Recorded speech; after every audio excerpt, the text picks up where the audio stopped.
Okay, here we are. Engineer number 1, you are sitting beside workstation 1. Calculate the cycle time by workstation. Now, what do I mean by that? Here I am. I need to figure out how long it takes to get 5 airplanes manufactured in workstation 1 and delivered to the queue of workstation 2. So when the whistle goes, all you're doing is you're looking at workstation 1,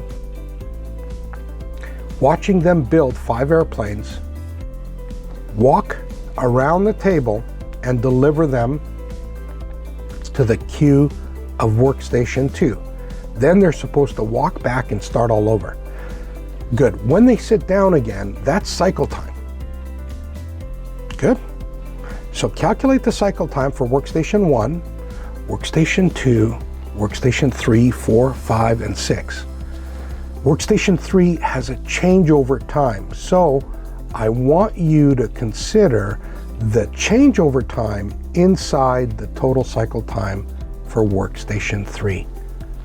It'll become more clear as we go through this, but if you wanted to grab a pencil and a pen, what you're doing is you're watching the first 5 parts travel through the system and just write down when they get to the next station. That's all you have to do. Again, when we say go, it's going to be 0. Then you're going to figure out that 5 parts just made it to workstation 2. Write that number down. When 5 parts make it to workstation 3, write that time down. And what you do is you take the time it got into workstation 3 minus when it got into workstation 2. That time, we're going to call that the cycle time. And that goes for 4, 5, and 6. Good luck. Next video.